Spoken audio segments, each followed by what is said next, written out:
বন্ধুরা, good afternoon. এই দুপুরবেলা দেখো আমরা দুপুরের আজকে খেতে বসে গেছি। তা সকালের ভিডিওটা তোমাদের দেখানো হয়নি। সকালবেলায় আমি ছিলাম না, মায়ের কাছে গেছিলাম। তা তোমাদের দেখিয়েছিলাম আমি আমার মার কাছে গিয়ে। তা আজকে দেখাইনি, আজকেও মার কাছে গেছিলাম। তা এখন আমি দুপুরে রান্না কি করেছি তোমাদের সাথে শেয়ার করছি। দেখো, আমাদের লোক বসে আছে খাবে বলে, খিদেতে বেচারা বসে আছে। এই যে ভাত বাড়া হয়ে গেছে। এই দেখো, ওর লেবু দেবো না, আমার বরের শরীরটা ভালো না।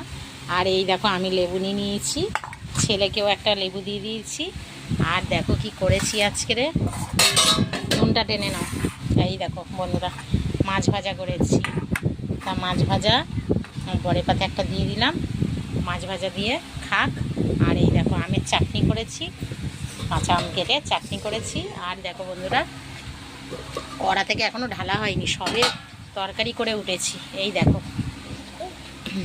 এই দেখো বন্ধুরা, এই দেখো গরমা গরম মাংস। এই যে, এই দেখো, রবিবার হলে আমাদের মাংস হয়, যেহেতু রোববার মাংস ছাড়া আমার ছেলে ভাত তো খায় না, কিছু মাছ তো খাবে না, মাংস দিয়ে খাবে। আজকের আমাদের দুপুরের এই হয়েছে রান্না, কিছু আর করিনি বেশি কিছু। কেমন লাগলো বন্ধুরা, খেয়ে নিই। 3টে বেজে গেছে, তার মানে কালকের থেকে আজকের অনেকটা টাইম হয়ে গেছে। এবার খেয়ে নিই, টাটা।